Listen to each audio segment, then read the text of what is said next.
요즘 가장 많이 걸리는 병들이 우울증이에요. 대부분의 사람들이 우울증을 겪고 있습니다. 마음이 힘든 것입니다. 아무리 좋은 걸 갖다 줘도 그것으로부터 승리하기가 어려워요. 모든 생명의 모든 희망과 우리의 삶의 활력의 근원이 마음에서부터 온다는 것입니다. 그러니 우리가 어떤 좋은 일, 우리의 건강, 우리의 삶에 어떤 좋은 일을 하기 이전에 우리가 가장 먼저 얻어야 할 것이 있다면 그것은 마음입니다. 마음을 지킬 수 있어야 됩니다. 우리의 마음이 지켜질 때 우리의 활력과 힘이 거기서부터 나오는 것입니다.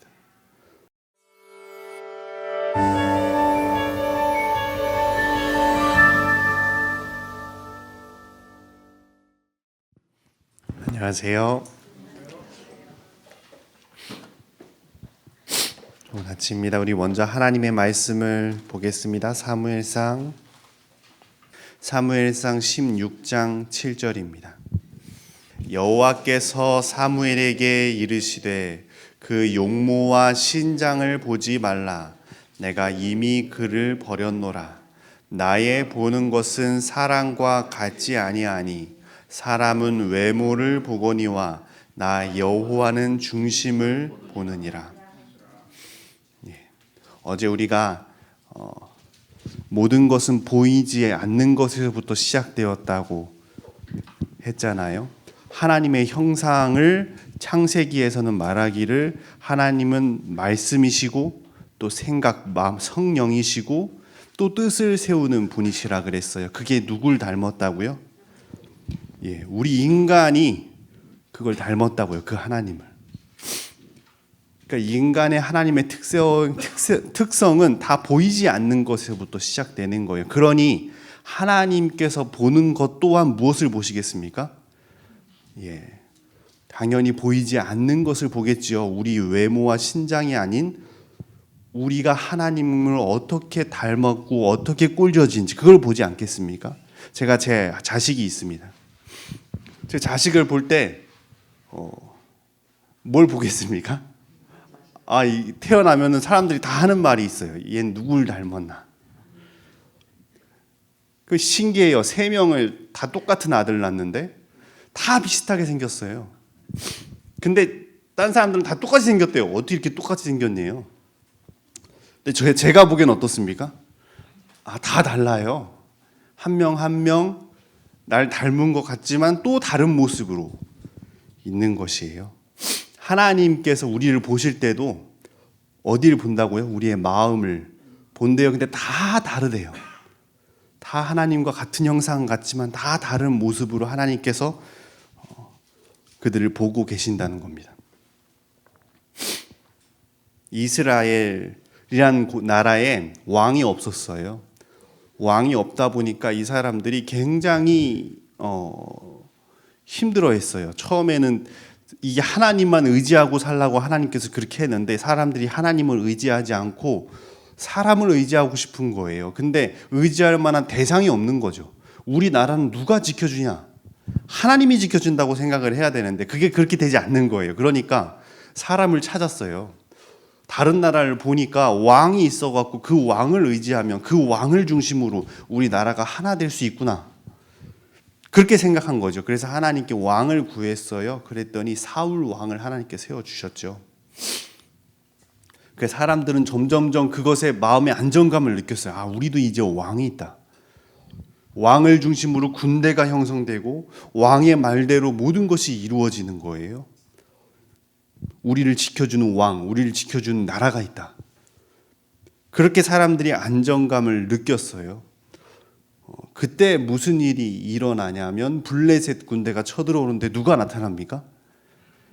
골리앗이 나타나요. 모두가 안정되고 내가 드디어 우리가 평화롭게 잘 살 수 있겠구나 이렇게 생각하고 있을 때 그때 블레셋 군대가 쳐들어서 골리앗이 나타납니다. 골리앗이 나타났는데 아무도 그 앞에 나가갈 사람이 없는 거예요.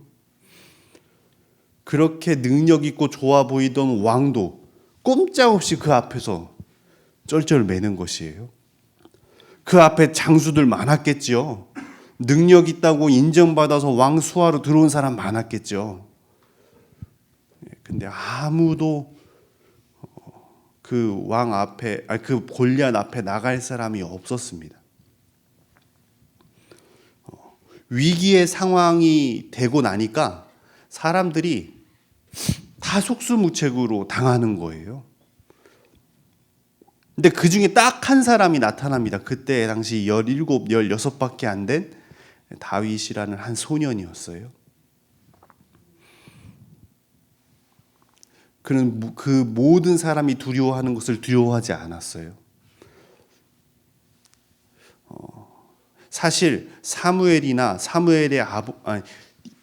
선택했던 그 이세 집안에 있는 모든 사람은 잘 이해가 안 됐어요. 왜 하나님께서는 다윗을 선택했을까요? 어린 애고 아주 평범해 보이고 별거 없어 보이는 이 애를 왜 하나님께서 선택했을까요? 근데 그것은 위기의 상황에서 드러났어요. 위기가 닥치니까 바로 이 아이가 이 세상을 구원할 사람으로 바뀌는 것입니다. 마음이 달랐던 거예요. 우린 지금 참 평화로운 시대에 살고 있습니다. 사실 그렇게 평화롭진 않지만 그래도 평화롭다고 생각할 수 있겠죠. 그러나 모든 사람들에게는 위기가 찾아옵니다. 모든 시대에도 위기가 찾아왔어요. 성경 말씀대로라면 앞으로 더 큰 위기들이 우리의 삶 속에 찾아온대요. 어떤 사람이 그런 위기 가운데 살아남을 수 있을까요? 마음이 강한 사람이 살아남을 수 있습니다. 제가 뉴스를 본 적이 있어요. 한 가정이 엄마, 아빠, 4살짜리 딸, 2살짜리 딸 이렇게 한 가정이래요. 4명이. 그 4명이 자동차 안에서 그 연탄가스를 펴서 자살을 했어요. 그래서 이제 경찰들이 그 자살한 그 가족을 조사해 보니까 빚이 한 7천만 원이 있더래요. 그거 말고는 뭐 아무것도 없는 거예요. 근데 참 4살, 2살 참 어린 아이가 있는 그 집안이 어떻게 이렇게 생을 마감할 수 있겠습니까? 그러나 그들에게는 이 7천만 원 그게 천천병력 같은 일이었나 봐요. 감당할 수가 없는 것입니다.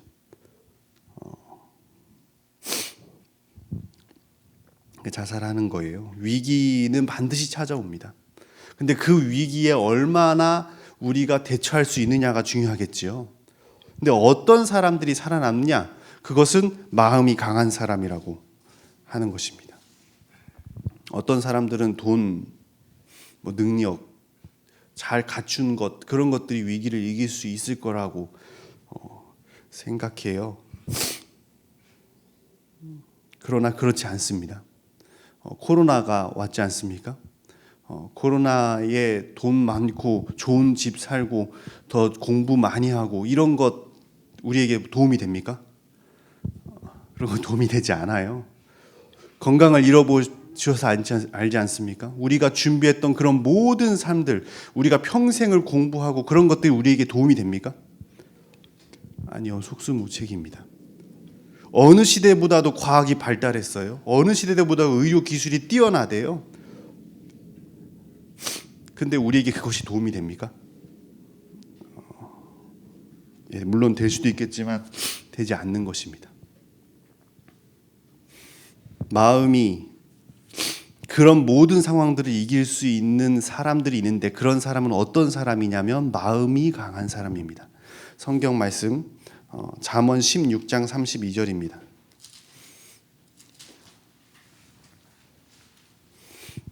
제가 읽어드리겠습니다. 잠언 16장 32절. 노하기를 더디하는 자는 용사보다 낫고 자기의 마음을 다스리는 자는 성을 빼앗는 자보다 나으니라. 마음을 다스릴 줄 아는 사람은 어떤 용사보다 성을 빼앗는 사람보다 위대하답니다. 성경에는 그런 사람들이 있었어요. 스데반은 돌로 맞아 죽는 가운데서 그 가운데서도 웃을 수 있었습니다. 다니엘은 사자굴에서 마음이 평화로웠어요. 다니엘의 세 친구는 풀무불에 들어가는데도 그 마음이 평화로웠어요. 마음이 강한 사람은 어떤 위기가 와도 이길 수 있어요. 근데 우리는 그렇습니까? 사실 저는 그렇지 않아요. 주변에 누군가가 말 한마디만, 눈빛 한 번만 잘못 줘도 상처가 돼요. 누가 내한테 조금만 무시하는 것 같아도 우리는 쉽게 무너져요. 한 학생이 있는데 그 학생이 또한 자살을 했어요. 왜 자살했냐면 수학 문제가 안 풀려서 자살을 했대요. 우리는 그 어느 시대보다도 잘 준비된 시대에 살고 있는 것 같지만 그 어느 시대보다도 마음이 약합니다. 조그만 것에 또 큰 것이 온다면 어떻겠습니까? 우리는 쉽게 무너지는 그런 사람들입니다.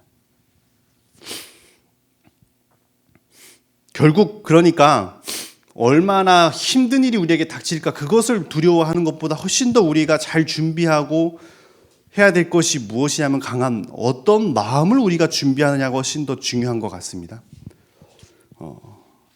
우리가 얼마만큼 이 위기를 대처하기 위해 뭔가 대비해놓고 뭔가 집에 준비해놓고 집에 쌓아놓고 이런 것보다 훨씬 더 중요한 것은 그런 상황들 어떤 상황이 와도 그 상황 가운데서도 마음을 평화롭고 그 상황 가운데서도 그 상황을 이길 수 있는 힘이 우리 안에 있어야 됩니다. 강한 마음을 가진 사람이 어떤 것도 이길 수 있는 것입니다. 하나님께서는 어떤 사람을 찾냐면 이런 사람을 찾아요. 마음이 강한 사람. 어떻게 하면 마음이 강해질 수 있을까요? 어떤 사람이 마음이 강할까요? 제가 세 가지를 통해서 설명을 드리도록 하겠습니다. 첫 번째로 어떤 사람이 마음이 강하냐면 믿을 게 있는 사람들이 마음이 강합니다. 한 청년이 시골에 이렇게 부모님 아래서 잘 자라다가 이 도시 가고 싶어갖고 다 때려치고 도시 따라간단 말이에요. 도시에 갔어요. 그 도시에서 뭔가 자기가 대단한 걸 할 수 있을 줄 알고 막 열심히 했는데 다 빈털터리가 돼버렸어요. 근데 이 청년이 여전히 그 가운데서도 아랑곳하지 않고 잘 살아요. 어떻게 그렇게 할 수 있겠습니까? 돌아갈 곳이 있어요. 믿는 구석이 있는 거예요. 어디에 있습니까? 예, 부모님이 있지 않습니까? 부모님이 집에 있으니까 어떤 어려운 일이 닥쳐도 자기가 돌아갈 곳이 있으면 괜찮은 것이고. 그러니까 결국 사람은 믿을 구석이 있으면 어떤 상황이 닥쳐도 괜찮아요. 제가 어렸을 때 제가 이제 선교지에 갔어요. 중국에 제가 간 곳이 중국의 남서 끝에 있는 묘족이라는 곳이었어요. 그 사람들은 산 꼭대기에만 살아요. 산 꼭대기에만 살고 그 사람들은 흙벽돌집을 이렇게 흙으로 벽돌을 지어서 살고 집에서 돼지랑 같이 살아요. 사람이 2층에서 살면 밑에 돼지를 키우기도 하고. 가서 제가 가장 놀랐던 것은 화장실이 없습니다. 화장실이 없으면 다 숲속에 들어가서 알아서 해결을 해야 돼요. 그리고 화장실이 없다 보니까 이 사람들이 씻지를 않아요. 한 달이고 뭐 두 달이고 몇 년에 한 번 씻을까만 해도 안 씻습니다. 제가 그 산속에 그 사람들이랑 같이 들어가 살았어요. 한 달을 지나도 한 번도 목욕을 못 해봤어요. 산에 한 번 한 달 만에 내려와가지고 이렇게 목욕을 하고 그리고 그 사람들은 말도 안 통해요. 제가 중국말도 제대로 할 줄 모를 때가 가지고 그 사람들은 하루에 2끼 먹습니다. 아침 10시쯤 한 번 먹고 오후 4시 반쯤 한 번 먹어요. 그리고서 아침식 밥 먹고 나면 이 사람들이 이 양을 키워요. 양을 키워갖고 양을 데리고 산을 양을 치다가 저녁 되면 돌아와서 저녁밥 먹고 그러고 끝납니다. 하루 일과가. 제가 이제 거기서 할 수 있는 게 뭐였냐면 이 사람들하고 양치는 거 따라다니는 거였어요. 그 아침밥 먹고 나면 이 사람들 양치는 거 같이 따라다니면서 산이 얼마나 높고 멋있는지 그 산 꼭대기를 돌아다니면서 같이 양을 쳤어요. 그래서 너무 좋았냐? 아니요, 너무 외로웠어요.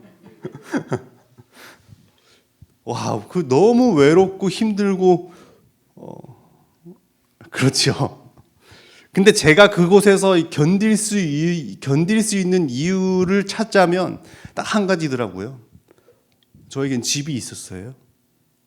제가 믿을 만한 곳이 있는 것입니다. 제가 집이 있고 제가 만약에 집도 없고 평생 여기서 이러고 살아야 하는 것이라면 아마 못 견뎠겠죠.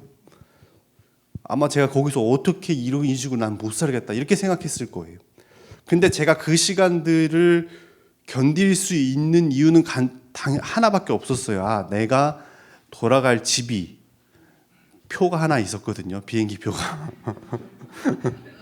돌아갈 집이 표가 있었어요. 그 표가 있으니 제가 이곳에서 있는 시간들이 어렵다 할지라도 제가 있을 믿을 만한 제 집이 있지 않습니까?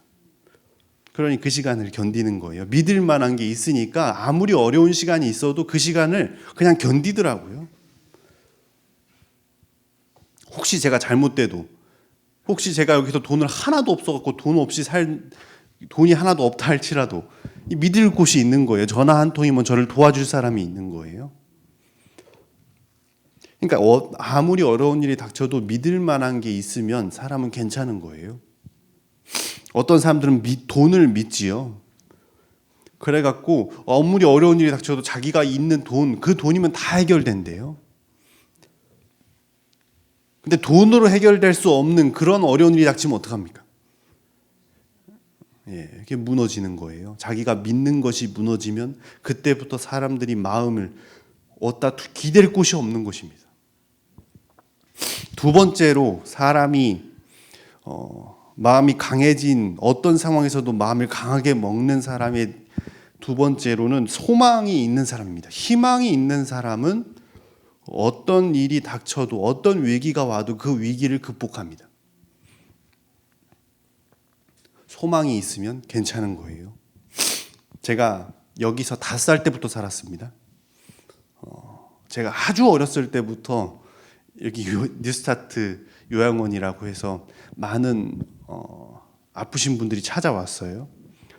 제가 7살 되던 해에 한 친구가 찾아왔습니다. 저하고 나이가 같았어요. 근데 그 친구가 암이었어요. 뭐 그때 제가 어려서 잘 기억이 안 나지만 무슨 암이었는지 확실히 기억이 안 납니다. 근데 하여튼 저하고 나이가 같은데 암이었어요. 그 대머리였죠. 항암 치료를 어린 아이가 해갖고 저는 뭐 그런 걸 잘 몰랐습니다. 하여튼 친구라니까 제가 여기서 자랐는데 친구가 별로 없어요.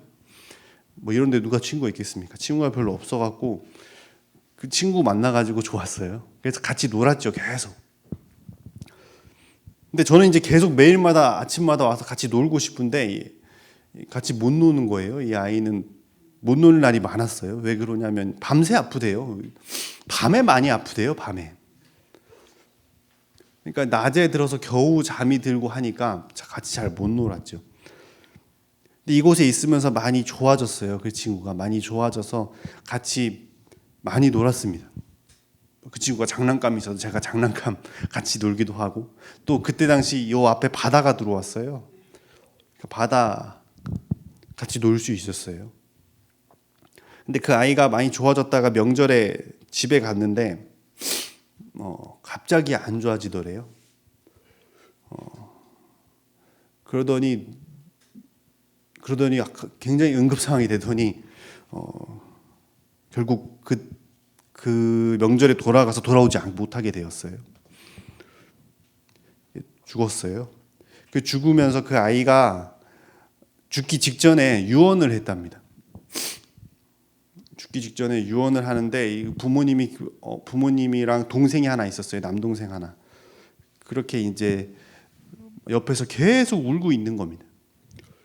근데 이 일용이라는 친구였는데 그 일용이라는 친구가 그 엄마를 보면서 이렇게 웃으면서 말했대요. 엄마 손을 잡으면서 엄마 울지 말라고.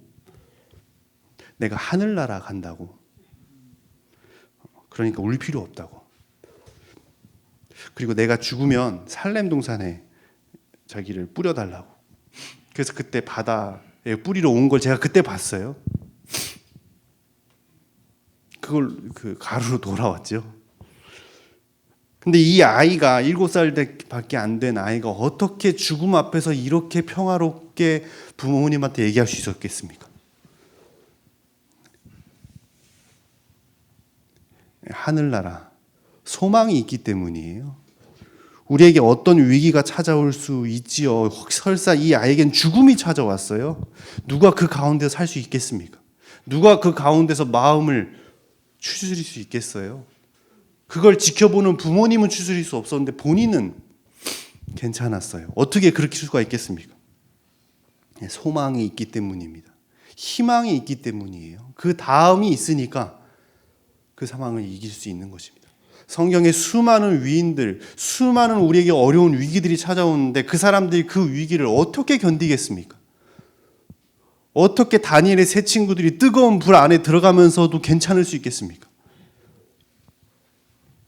죽어도 하나님께서 나에게 주실 희망이 있기 때문입니다. 희망이 있기 때문입니다. 희망이 있는 사람은 어떤 위기가 와도 그 위기를 견뎌냅니다. 그 위기를 이겨냅니다. 반대로 소망이 없는 사람은 그 위기를 절대 못 이깁니다. 혹은 헛된 소망을 가지고 있던 이들은 그 소망이 무너졌을 때, 자기의 꿈이라고 자기의 희망이라고 생각했던 모든 일들이 무너졌을 때 세상이 무너지는 것입니다. 세 번째로 마음을 가장 강하게 하는 세 번째는 바로 사랑입니다. 사랑이 있을 때 어떤 상황이 닥쳐도 그 위기를 이겨낼 수 있는 강한 마음을 가지게 됩니다. 진혜영님이라는 분이 계셨어요. 여기에 입소해서 계셨던 분인데 그분 같이 산책 갔어요. 산책 갔다가 오면서 그분이 자기 이야기를 해주셨어요. 그 이야기를 제가 너무 인상 깊게 들어서 드리는데 이분이 이제 그 인천 상륙 작전 할 때 8살인가 그랬대요. 8, 9살인가 9살인가. 근데 인천 상륙작전 때 그 인천에서 살고 있었대요. 근데 그날 밤에 자기가 3명이 3형제였는데 동생 하나, 여동생 하나, 자기가 첫째였고 여동생 중간에 이렇게 3명이 있었답니다. 5명이죠. 가족 5명이서 이제 같이 인천의 한 집에서 살고 있었대요. 근데 그날 밤 폭격이 엄청나게 떨어졌대요. 인천 상륙 작전이 있었던 날 밤에 들어오면서 그냥 폭격이 계속 떨어진 겁니다. 근데 폭탄이 자기 바로 옆집에 떨어진 거예요. 근데 폭탄 떨어지는 소리 때문에 부모님은 그냥 못 모르고 다 뛰쳐나갔대요. 근데 애들이 그런 걸 아나요? 근데 바로 옆집에 폭탄이 떨어지면서 지붕이 무너지면서 그대로 지붕이 자기 위로 떨어졌대요. 자기는 이불 속에서 자고 있었는데 꼼짝도 못했대요. 근데 그 폭탄 소리 때문에 엄마 아빠는 막 뛰쳐나가는데 자기 막내 동생은 애기였대요. 근데 이제 아빠는 그 애기 안고 간다고 막 들고 나가서 막 들고 집 앞에 나가 보니까 벽에를 들고 나왔대요. 그래서 엄마가 다시 들어가서 막내 애기는 데리고 나왔대요. 이제 둘째랑 본인이랑 이제 깔린 거예요. 그랬더니 아빠랑 엄마가 막 사방을 찾아서 사람들을 불러가지고 지붕을 막 드는 거예요. 들어가고 겨우겨우 해갖고 자기를 찾았대요. 자기를 찾아오고 자기를 딱 안고서는 아빠가 이제 막 바로 옆집에 좀 부잣집이었나 하여튼 그 집에 데려갔대요. 데리고선 그때 당시에 좀 사는 집은 방공호라고 집집마다 있었대요. 거길 여니까 거기에 그 가족들이 있었죠. 이 아이 좀 봐달라고 이렇게 놓고 가려고 하는데 너무 무섭더래요 본인이. 그래갖고 아빠 다리를 잡고 놔주질 않았대요. 안 된다고 나 놓고 가지 말라고. 근데 안 된다고. 왜냐하면 그 집에 자기 동생이 깔려 있잖아요.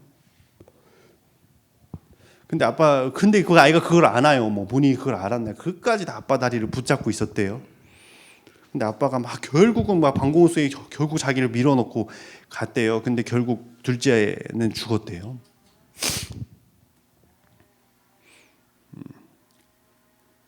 그러면서 이분이 그렇게 얘기해요. 자기 때문에 죽은 것 같다. 자기가 아빠 다리를 잡지 않았으면 살았을 텐데. 근데 이제 그날 이후에 엄마는 그 폭탄 파편에 맞아서 파상풍으로 죽으시고, 아빠랑 어린 아기랑 자기만 살아남았대요. 세상의 모든 것들이 무너진 거죠. 믿던 집, 자기가 살아야 할 희망들, 그런 모든 것들이 사라졌어요. 인생을 포기하고 그냥 술만 먹고 그렇게 살까요? 근데 그럴 수가 없었대요. 그 아버지의 마음이 어떻겠습니까? 무너지는 것 같았겠죠. 그러나 그런 위기 가운데서 집도 사라지고 자기 아내도, 그리고 자기가 책임져야 할 두 딸 남았지만 그 가운데서도 열심히 살아서 이겨나왔대요. 그럴 수 있는 힘과 그럴 수 있는 이유가 뭐가 있겠습니까? 아직 사랑하는 가족이 남아있거든요. 아직 자기가 지켜야 되고 사랑해야 할 가족이 남아있거든요. 그러니 그 위기를 이겨나가는 것입니다. 그러니까 사랑하는 사람이 있으면, 사랑하고 사랑하는 것이 있을 때 사람들은 그곳으로부터 그 어떤 위기가 찾아와도 이겨나가는 것입니다. 아무리 어려운 일이 닥쳐도 자기가 지켜야 할 자식이 있으면 어떻습니까? 이겨나가는 것이에요. 그러니까 사랑은 우리의 마음을 강하게 해주는 강력한 원인이 됩니다. 세상 모든 사람들은 이 세 가지에 의존하고 살고 있어요. 어떤 사람은 자기 힘만 믿어요. 아무것도 안 믿는 것 같죠. 그러나 자기 힘을 믿고 있지 않습니까? 자기 힘이 없어질 때, 자기 건강이 없어질 때 어떻게 되겠습니까? 아마 그 사람은 무너지게 될 겁니다. 결국 사람은 믿을 만한 것이 있을 때, 소망할 만한 것이 있을 때, 사랑하는 사랑이 있을 때 어떤 위기가 찾아와도 그 위기를 이겨냅니다. 성경에서 했던 말이 기억나지 않습니까? 고린도전서 13장에 그렇게 되어 있죠. 믿음, 소망, 사랑, 이 세 가지는 항상 있을 것이다. 그 의미는 어떤 위기가 와도, 세상이 무너져도 이 세 가지는 그래도 있을 것이라는 거예요. 그것마저 없으면 우리가 이 세상이 무너지면 살아남을 수가 없다는 것입니다.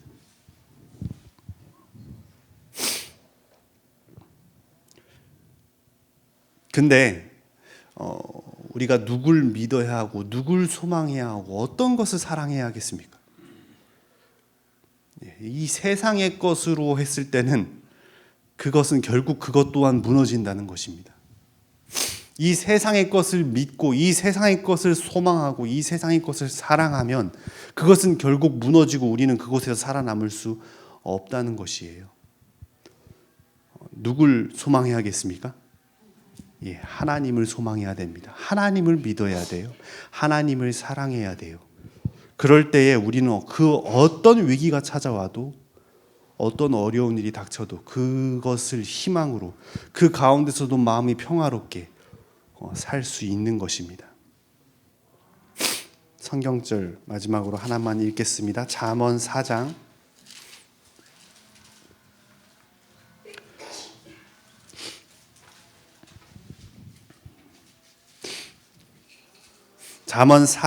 23절입니다. 한번 다 같이 읽어보면 좋을 것 같습니다. 잠언 4장 23절 시작. 무릇 지킬 만한 것보다 더욱 내 마음을 지키라. 생명의 근원이 이에서 남이니라. 무릇 지킬 만한 것보다 내 마음을 지키라. 무엇이 여기서 난다고요? 생명의 근원. 우리의 모든 희망과 우리의 모든 삶의 근원이 여기서부터 나온대요. 이 세상의 모든 생명이 보이지 않는 것, 그 마음, 하나님의 마음에서부터, 하나님의 뜻과 마음, 그 말씀 가운데서 나타난 것처럼 우리의 모든 생명의 활력의 근원은 마음에서부터 나온대요. 마음이 무너진 사람은 그 어떤 좋은 걸 갖다 줘도 안 되는 것입니다. 요즘 가장 많이 걸리는 병들이 우울증이에요. 대부분의 사람들이 우울증을 겪고 있습니다. 마음이 힘든 것입니다. 아무리 좋은 걸 갖다 줘도 그것으로부터 승리하기가 어려워요. 모든 생명의 모든 희망과 우리의 삶의 활력의 근원이 마음에서부터 온다는 것입니다. 그러니 우리가 어떤 좋은 일, 우리의 건강, 우리의 삶에 어떤 좋은 일을 하기 이전에 우리가 가장 먼저 얻어야 할 것이 있다면 그것은 마음입니다. 마음을 지킬 수 있어야 됩니다. 우리의 마음이 지켜질 때 우리의 활력과 힘이 거기서부터 나오는 것입니다. 이곳에서의 삶들은 우리에게 건강한 삶을 살 수 있도록 도움을 줍니다. 그러나 우리의 마음은 우리 스스로가 하나님께 의지하고 하나님을 소망하고 하나님을 사랑해야 됩니다. 그럴 때 우리의 마음이 스스로 활력을 얻게 될 것입니다. 그럴 때 우리가 주어진 이런 삶들이 행복으로 다가오게 될 것입니다. 우리는 오늘 드린 말씀은 우리에게 마음을 지키라고 말하고 있습니다. 세상에서 가장 중요한 일이 있다면 자격을 따고 돈을 많이 벌고 좋은 직장을 갖고 그런 모든 것보다도 훨씬 더 중요한 게 있다면 마음을 지킬 줄 알아야 합니다. 어떤 위기가 와도 그 위기 가운데서도 마음을 지킬 수 있는 그런 사람이 우리는 되어야 합니다. 그런 사람이 되는 길은 하나님께만 있습니다. 하나님을 믿어야 합니다. 하나님이 주시는 그 소망을 우리는 품어야 합니다. 하나님의 사랑이 우리 안에 가득하고 그 사랑이 차고 넘쳐야 합니다. 그럴 때 우리는 어떤 위기가 와도 이길 수 있는 그런 주님의 자녀가 될 수 있을 것입니다. 우리 함께 기도하겠습니다. 하나님 아버지, 저희를 사랑해 주심을 인하여 감사드립니다. 우리는 예수님이 필요합니다. 우리는 이 세상을 살아갈 생명의 힘, 그 힘 자체가 우리의 마음에서부터 나올 길이 없습니다. 예수님만이 우리의 삶의 희망이시며 믿음이시며 우리의 사랑의 근원이십니다. 우리가 하나님을 찾게 하여 주시고 우리가 하나님을 의지하게 하여 주십시오. 우리가 오늘 하루를 살아가는 동안 우리의 마음이 주님을 인하여서 평화롭고 기쁘고 활력이 넘칠 수 있도록 도와주십시오. 그래서 이 세상에 우리가 겪고 있는 모든 어려움과 이 아픔과 고통을 마음에서부터 승리하는 우리 모두가 될 수 있게 인도하여 주십시오. 예수님의 이름으로 기도합니다.